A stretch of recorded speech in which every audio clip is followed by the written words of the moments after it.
I was living in a nursing home, a place where life shrinks to the size of a single room, when my wealthy sister left me a ranch with a hidden fortune in Yellowstone. The news was a shock, a window thrown open in a dusty, sealed-off life. But then my daughter Vanessa, the one who had abandoned me here years ago, appeared at my door. She came with her lawyer, her eyes gleaming with a cold, pragmatic greed as she shoved a stack of legal papers at me. "Transfer it to us," she'd said, her voice devoid of any emotion but impatience. "You're in a home. You have no use for it. You're gonna die anyway." She was so sure of her victory, so confident in my weakness.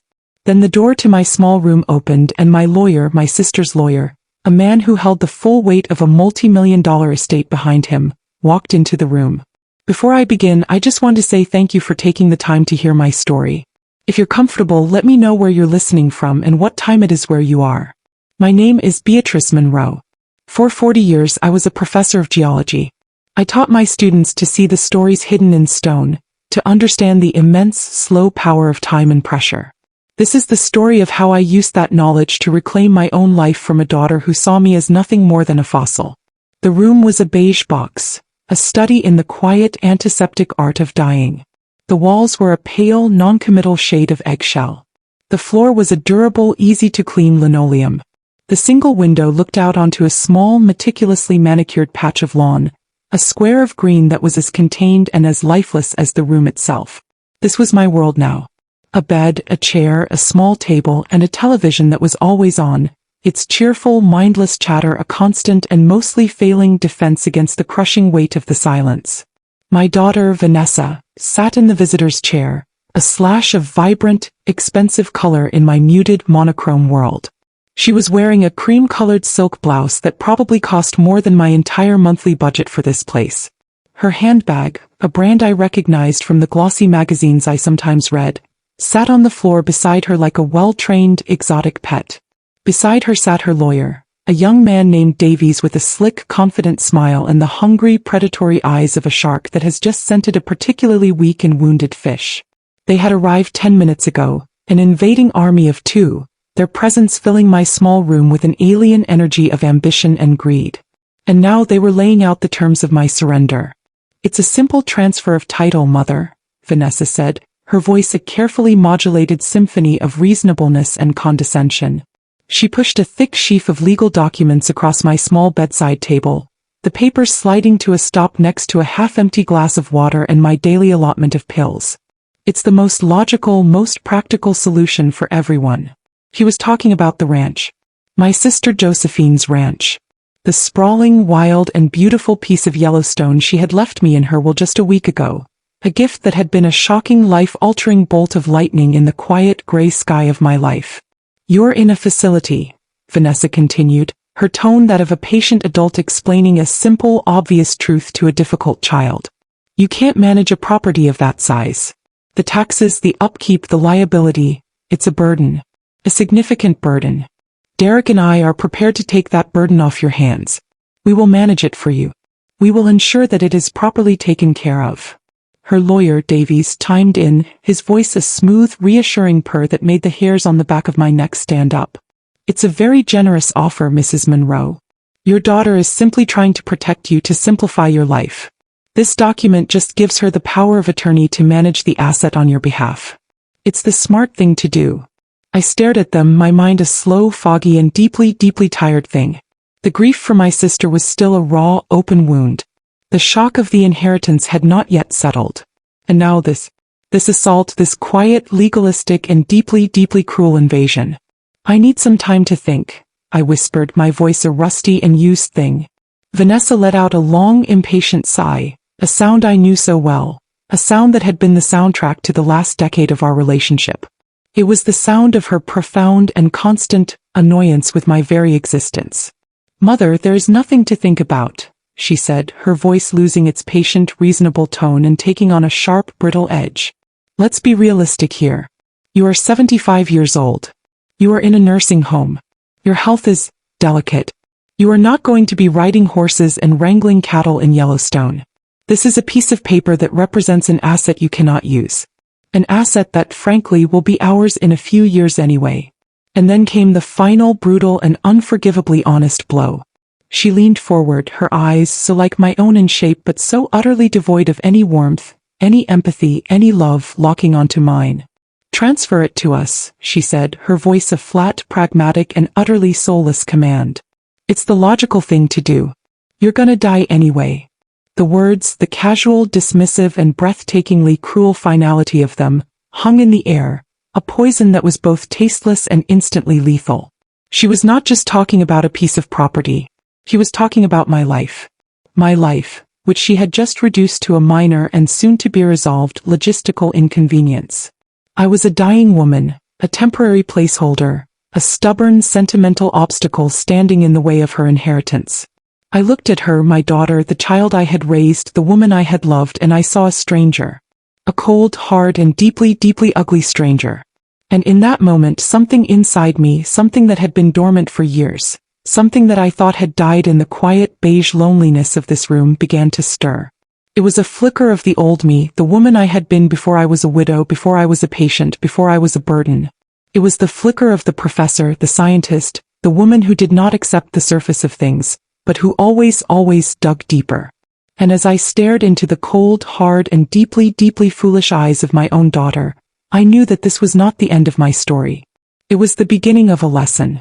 A lesson in geology, in value, and in the immense, slow and catastrophic power of time and pressure. She thought she was closing a deal. She had no idea she had just declared a war. The memory of my sister's lawyer, Marcus Thorne, was a stark and deeply comforting contrast to the scene that was currently unfolding in my small, sterile room. He had come to see me a week ago, a tall, kind-faced man with a quiet, respectful demeanor and eyes that held a genuine and deeply compassionate sorrow. He had been Josephine's lawyer for over 30 years, and he was not just an executor of her will. He was the steward of her legacy, the loyal agent of her final and most magnificent wishes. He had sat in the same uncomfortable visitor's chair that was now occupied by my daughter's slick young shark, but his presence had been a comfort, not a threat. He had broken the news of Josephine's death to me gently, his voice a low, sad rumble. She had passed away peacefully in her sleep at her beloved ranch after a long and fiercely fought battle with cancer, a battle she had, in her typical stubborn and deeply private way, told no one about. The grief had been a sudden and violent ambush. Josephine and I had been opposites in almost every way. She was the adventurer, the risk-taker, the woman who had left our quiet academic family behind to build a real estate empire in the wild, untamed landscapes of Wyoming and Montana. I was the scholar, the quiet, bookish one who had found my own adventures in the pages of geological surveys and the silent, ancient stories of the earth. But we had been bound by a deep and unshakable sisterly love, a bond that had transcended distance and our different paths in life. After he had given me a moment to absorb the news of her passing, Marcus had opened his heavy leather briefcase and had pulled out a copy of her will. "Josephine was a very unique and a very specific woman, Beatrice," he had said, a small, sad smile touching his lips. "And her will reflects that. She has left a number of smaller bequests to various charities and to some of her longtime employees. But the bulk of her estate, the ranch, the land, and all of its holdings she has left to you." I had stared at him, my mind unable to process the words. "To me," I had whispered. "But why? I'm in here. What could I possibly do with a ranch?" "She knew that," he had said, his gaze steady and filled with a meaning I did not yet understand. "She knew exactly what your situation was. And she was very, very clear in her instructions to me. She said, and I quote, 'Beatrice is the only one who will understand the true value of the land. She is the only one who will know what to do with it.'"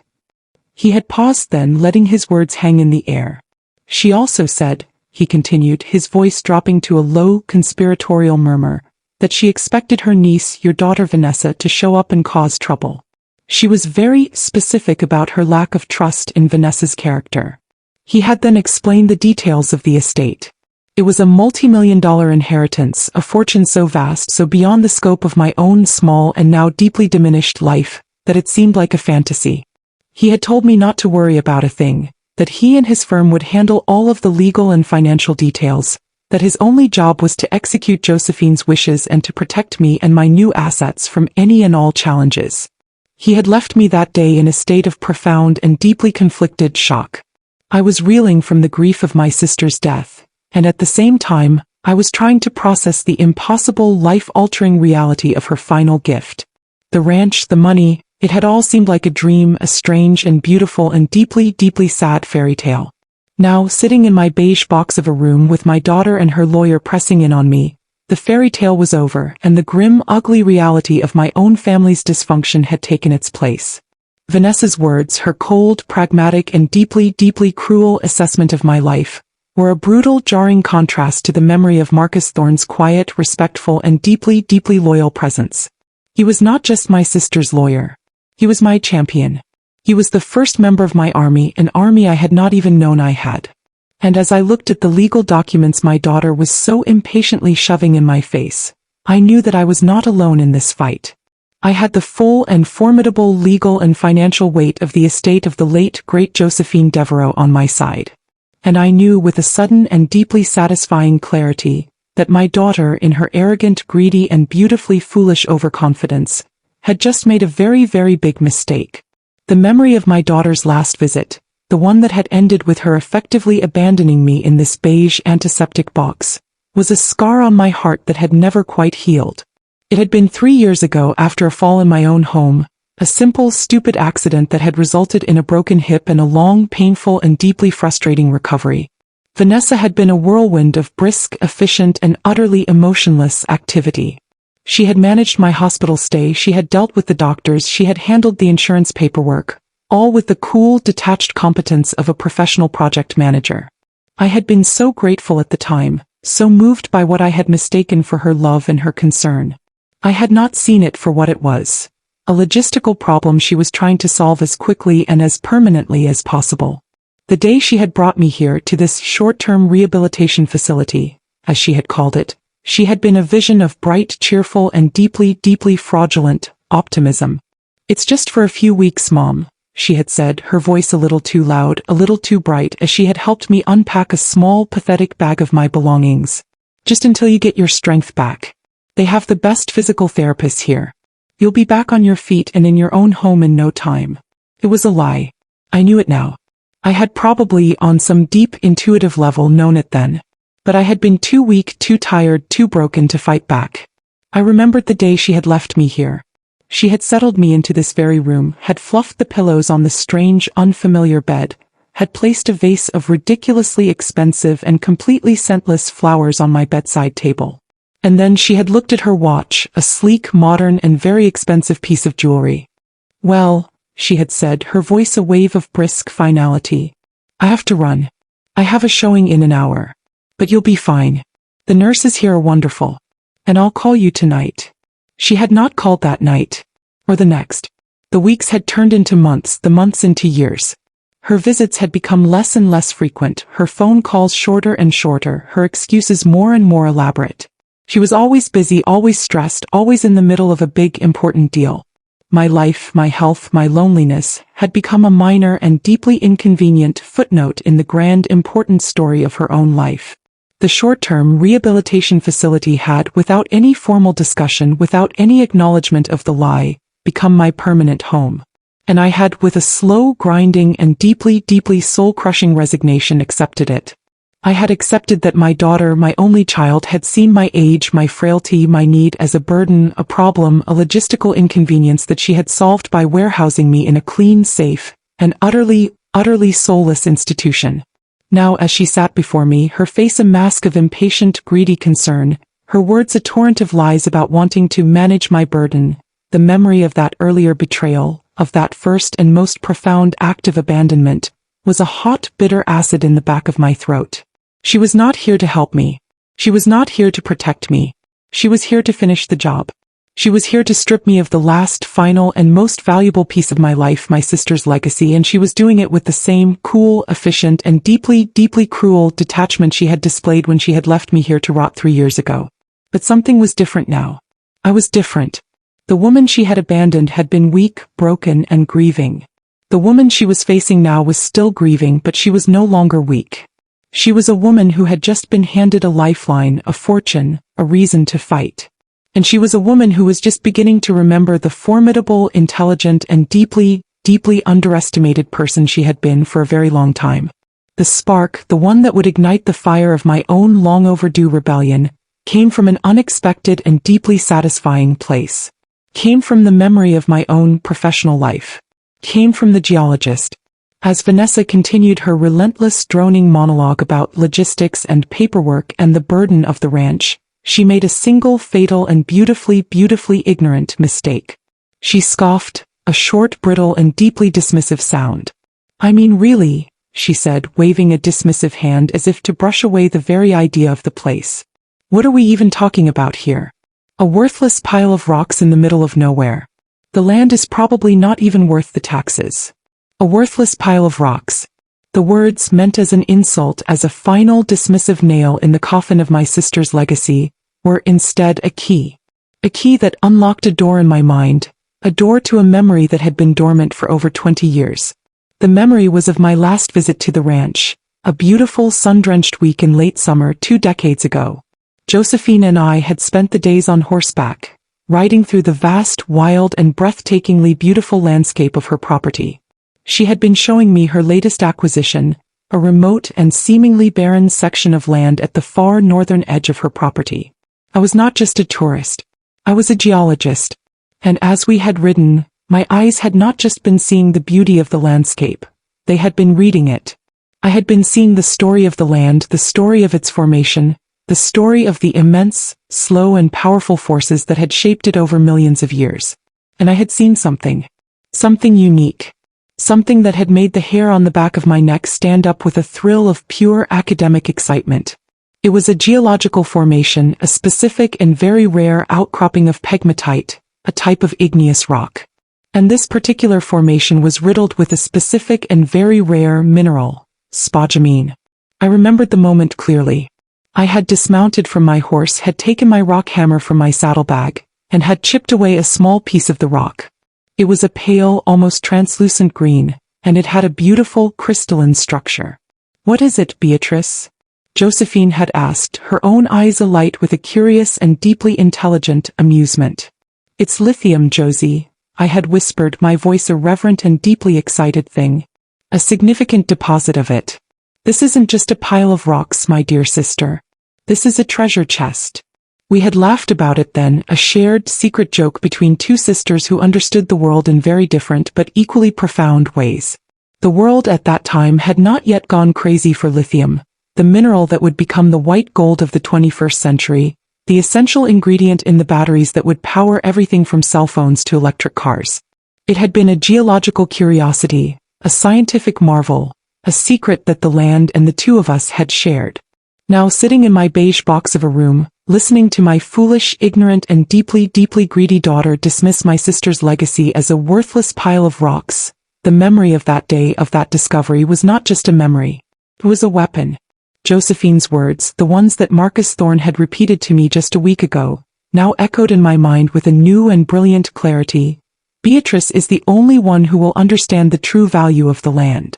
She is the only one who will know what to do with it. She had not just left me a ranch. She had left me a secret. She had left me a hidden fortune, a fortune that was not buried in a vault, but was hidden in plain sight, in a language that only I, her sister, the geologist, could understand. And in that moment, the frail, confused and grieving old woman that my daughter saw before her, the woman who was so easily bullied, so easily dismissed, so easily manipulated, vanished. And in her place, a new woman was born. A woman who was the sole and secret heir to a multi-million-dollar lithium deposit. A woman who was armed with a knowledge, a power, and a deep and abiding desire for a very specific and very satisfying kind of revenge. The shift inside me was instantaneous and absolute. The fog of grief and confusion was burned away by the clean, white-hot and deeply satisfying fire of a geologist who has just discovered a motherlode. I was no longer a victim. I was a strategist. I was no longer a frail, old woman. I was the CEO of a very valuable and very secret mining operation. And I knew with a sudden and beautiful clarity exactly what I had to do. I had to stall. I had to play for time.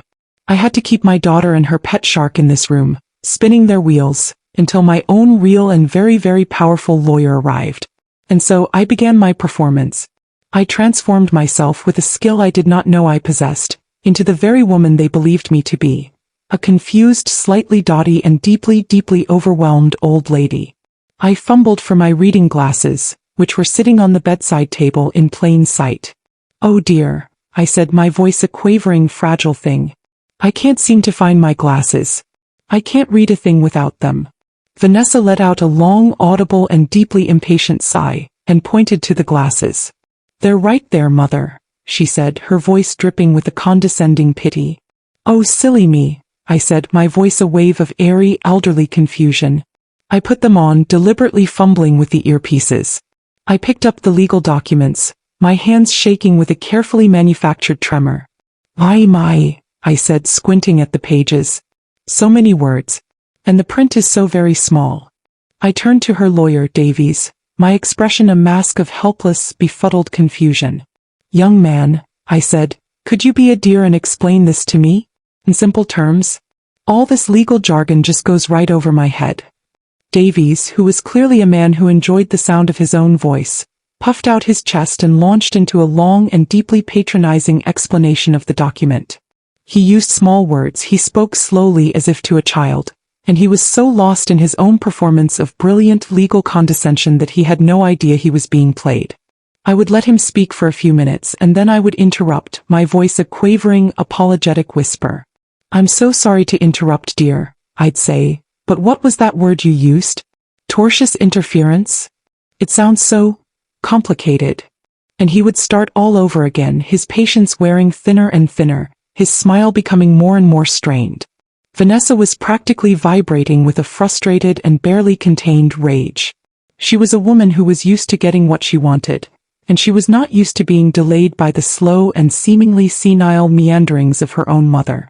"Mother, for God's sake," she finally snapped, her mask of filial concern slipping to reveal the ugly, impatient greed beneath. "It's a simple document. It just says you are giving us the ranch. Just sign it." "But I want to understand what I'm signing, dear," I said, my voice a wounded and deeply insincere quaver. "My late husband, your father, always told me to never sign anything I didn't understand." I could see the battle in her eyes, the war between her desire to scream at me and her need to maintain the illusion of the loving, concerned daughter. It was a beautiful and deeply satisfying thing to watch. I knew from my conversation with Marcus Thorne that he was planning to visit me that afternoon, to go over some of the preliminary paperwork for the estate. I knew he was due to arrive at 2 o'clock. I looked at the small plastic clock on my bedside table. It was 1:45.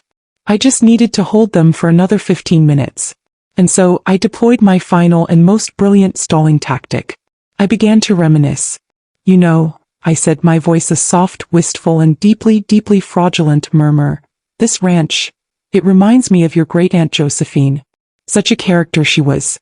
Did I ever tell you about the time she—" And I launched into a long, rambling and completely fabricated story about a fictional trip Josephine and I had taken to Mexico in the 1960s.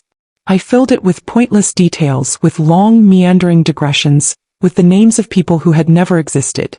Vanessa's face was a mask of pure, unadulterated and deeply satisfying agony. She was trapped. She could not be rude to the sentimental and possibly senile old mother who was on the verge of signing over a multi-million-dollar asset.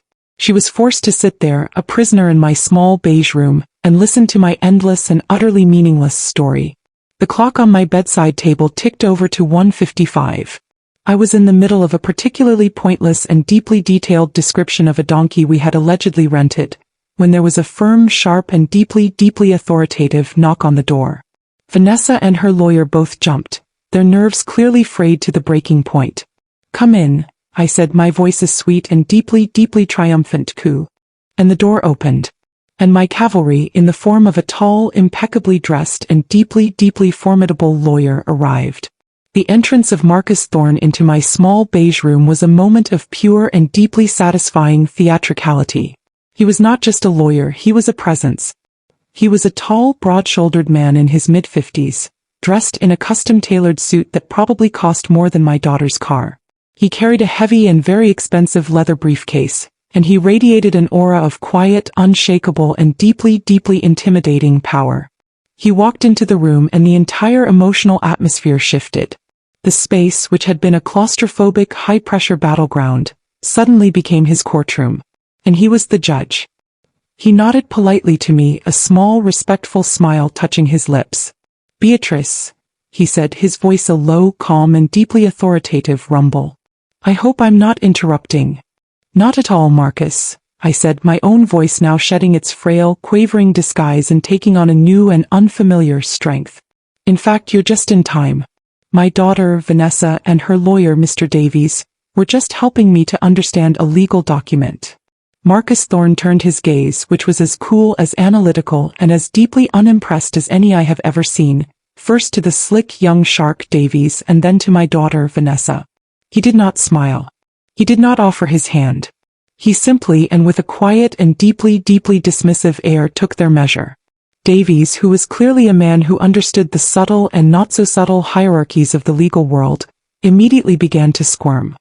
He recognized, on a primal professional level, that he was no longer the apex predator in this particular pond.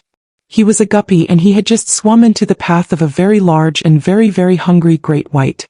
"Mr. Thorne," he stammered, scrambling to his feet, his own expensive suit suddenly looking cheap and ill-fitting.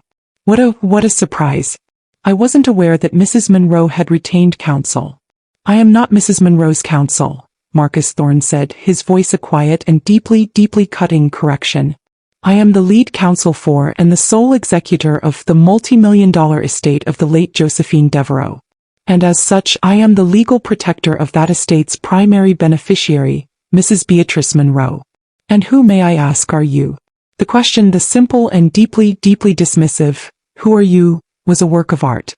It was a verbal annihilation, a single elegant sentence that reduced Davies from a professional colleague to a minor and deeply insignificant nuisance.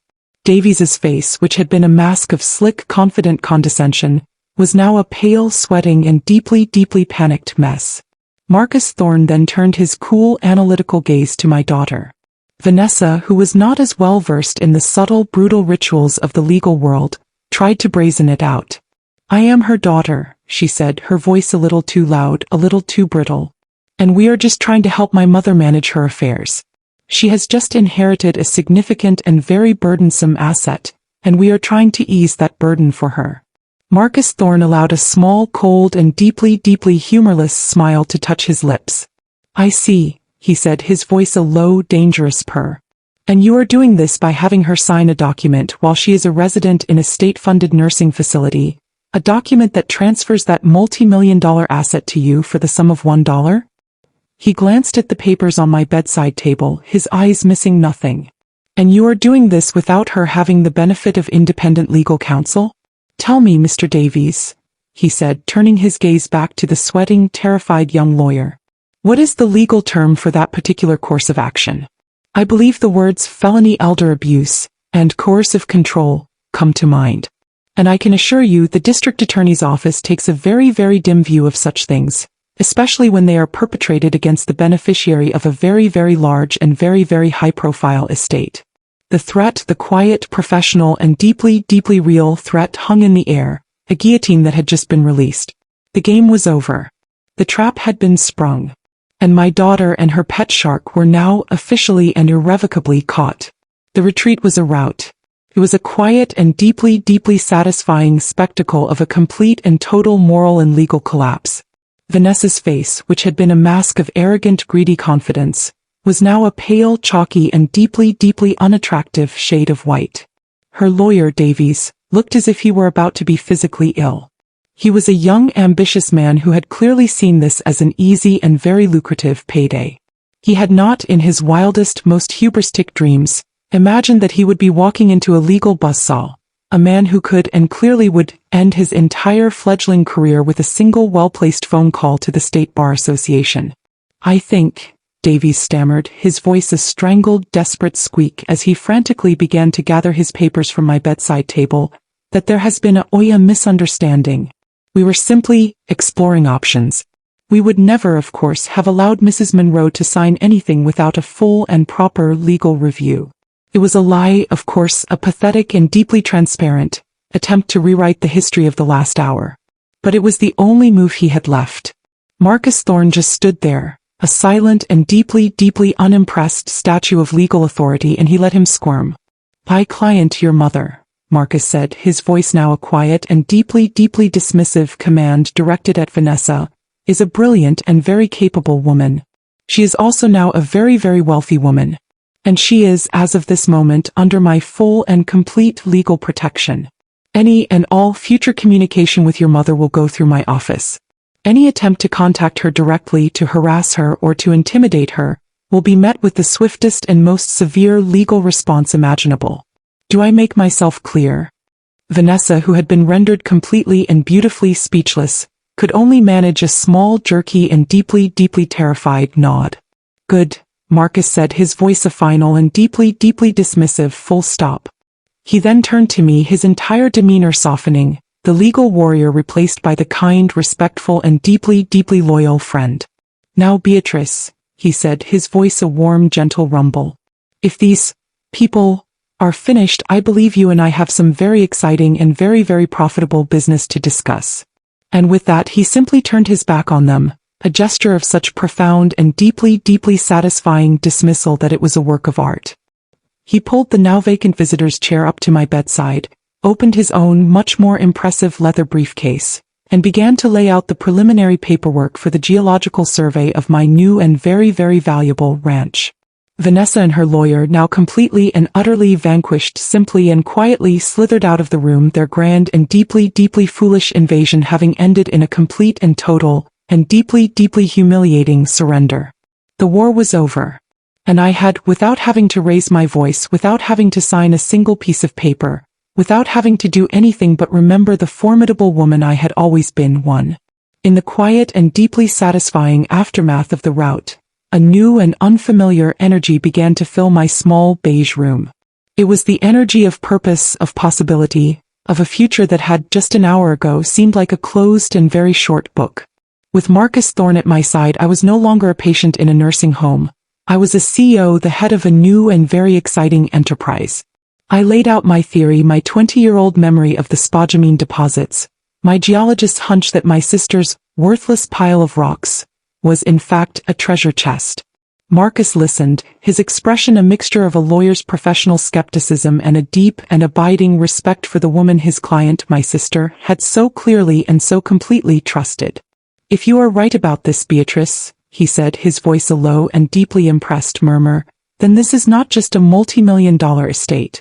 This is a 10-figure one. This is a legacy that could change the world." He was not a man given to hyperbole.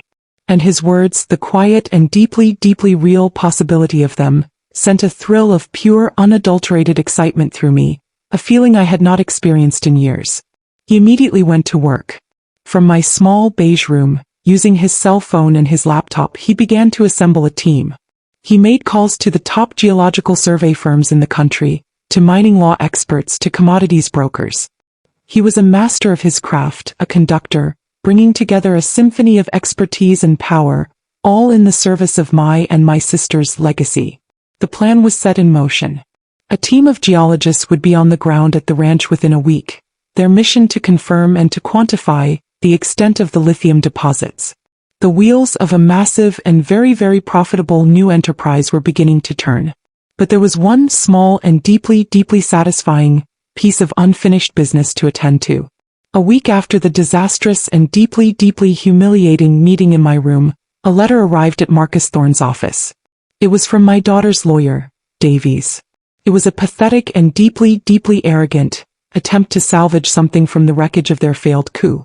The letter stated that while his client Vanessa was, of course, delighted for her mother's good fortune, she felt it was only fair and reasonable that the estate of her late and very wealthy Aunt Josephine Devereaux should, at the very least, cover the ongoing and very considerable expenses of her mother's long-term care at the nursing home.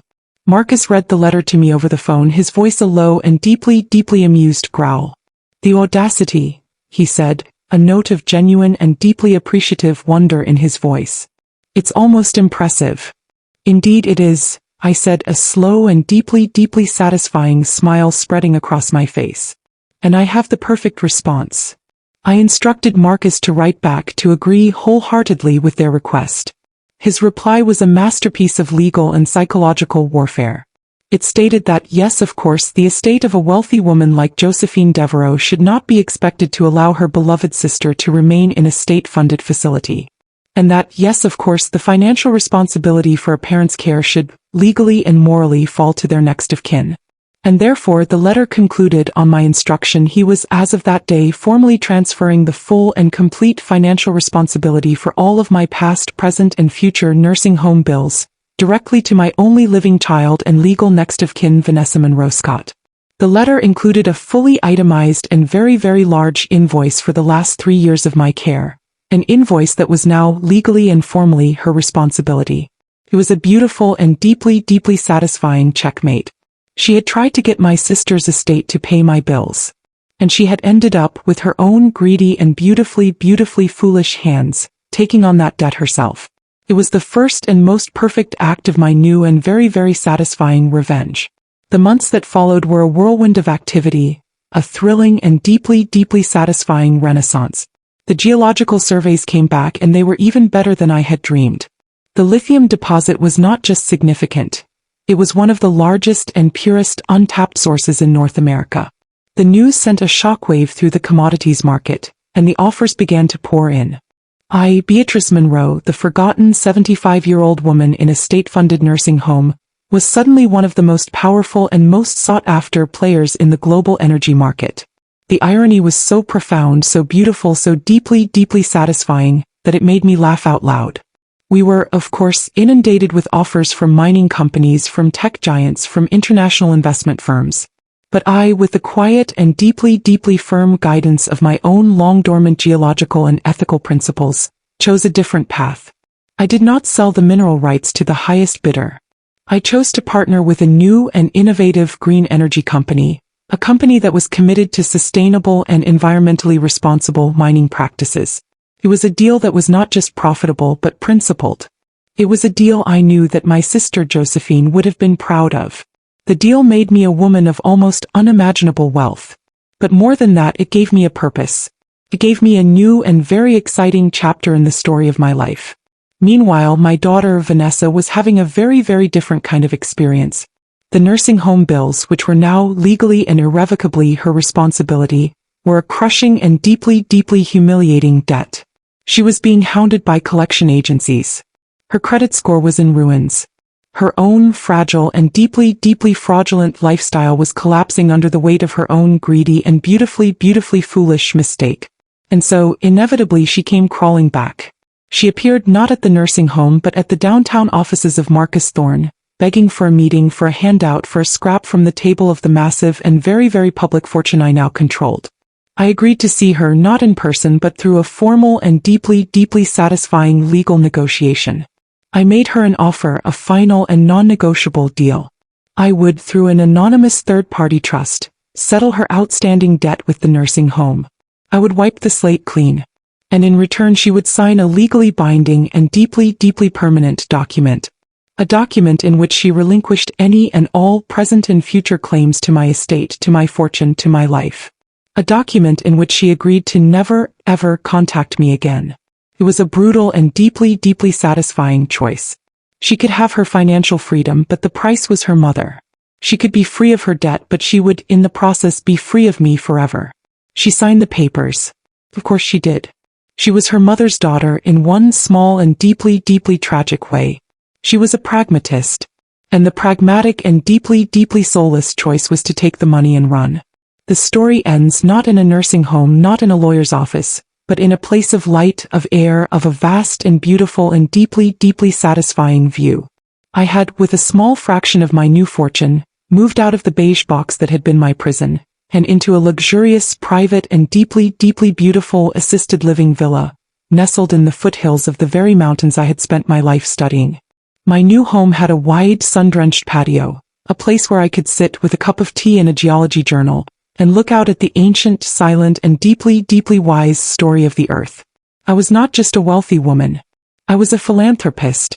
I had used a significant portion of my fortune to establish a new and very, very important foundation. The Josephine Devereaux Foundation for Women in the Sciences. It was a grant program, a scholarship fund, a mentorship network, dedicated to empowering a new generation of female geologists, chemists, physicists, and engineers. It was a legacy, a real legacy, built not on the hollow shifting sands of greed and entitlement, but on the solid, unshakable bedrock of knowledge, of passion, of a sister's love. I had reclaimed not just my wealth but my dignity, my purpose, and my peace. And I had learned, in the most profound and most satisfying way possible, that the greatest fortunes are not the ones that are hidden in the ground, but the ones that are hidden in the quiet and deeply, deeply underestimated depths of a woman's mind.